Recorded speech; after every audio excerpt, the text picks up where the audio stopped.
Yeah, I've been really pleased. It's a really veteran group, guys who have been here for a while. They know what they're doing. They are pros in the sense that they know how to practice. They know what meetings should look like. All that stuff comes very easily. So they're more in the phase where they're polishing up certain parts of their game. And we have a group where really the first 5 guys are all really good. And we'll be able to be deep at that position and have a lot of guys who'll be able to help us win. It's like returning to the tight ends after having a couple of years away. It's been fun. It's been really fun. Like I said, Coach Moore just did such a great job recruiting those guys and building up a group of both talent and character that it makes it really easy to work with them. They're fun to be around. What have you seen specifically from Luke? What has he done to kind of earn his way onto the field more? Luke Schoonmaker. He's just continued to grow, continued to get better. He's pretty unusual in the sense that he's a really balanced guy. Those guys don't come around a ton in college football, where you have a guy who legitimately can play in the line of scrimmage and block most everybody that will line up across from him. He works great in combination blocks. He can stretch the field vertically. He runs way better than people would imagine. And then he can pass protect too. So he's kind of an unusually well-rounded guy. And in the last year, I think all he's done is just continue to build his skills up in each different area, and he's made himself a hell of a player. What have you thought about replacing Giles in the kick and punt return game? It's a group effort in terms of like punt return and kick return. Just it's about a lot more than just that guy, whoever that is back there.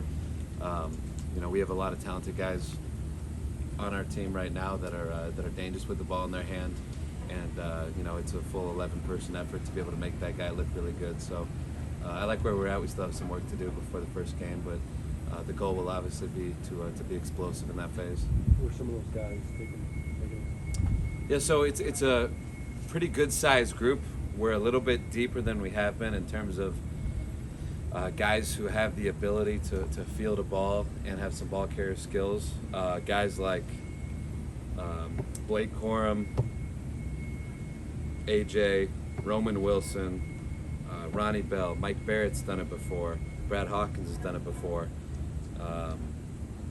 Iman Dennis. I mean, it's since I've been here, we've never had that many guys who are like legit speed guys, can make people miss, have a sense of how to set up blocks and all that. So it's exciting. You can only play 2 of them at a time, but in kick return obviously, and 1 on punt return. But it is nice to have a little bit more depth than we've had. Mike Samerstill's another one too. I don't know if I said him. Can you touch on how the position change for Joel came about and how he's handled it? Yeah, so I wasn't there when it actually happened. It was kind of a gradual thing, and it was the way I understand it. He started to do some things, obviously to help the tight ends, because he was kind of an extra lineman who had some ability, but was obviously pretty athletic too, and carved out a little role for himself as kind of an extra O lineman, a 6th O lineman to play in a game, and then he was pretty good at it. And as he started to lose a little bit of weight, he got better and better with his footwork. He's able to do a lot of things that he shouldn't be able to do at his weight, and he's really owned it. He's been all in him with the role, and he's a phenomenal leader.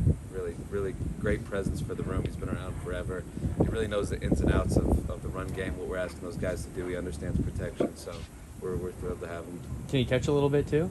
Yeah, he can catch, which is he actually played tight end, if I'm not mistaken, when he was younger at some point in his career. But he's really a great story in terms of a guy who kind of was anonymous for a while and was really working hard behind the scenes, and maybe in a different way than he expected, carved out a role for himself, and it's just a big success story, I think. What's Louis Hansen showing you in the early ball? He's learning. He's getting there. It's a lot. The tight end position is a lot for a young guy, just with like the volume of formations, the run schemes, the protection. It's a lot of stuff that typically when a guy comes out of school, he hasn't been exposed to before. So a lot of it's just figuring out what the heck I'm supposed to do, where I'm supposed to be lined up, and he's shown to be a very fast learner. He's a big kid. I mean, he's thick. I don't know what he's weighing now, but he's like unusually well built for a freshman, and he's on track to become a guy who's going to be an excellent blocker for us, and be another one of those guys who should end up being the way Scooney is, of a really well-rounded guy who can kind of do it all for this offense.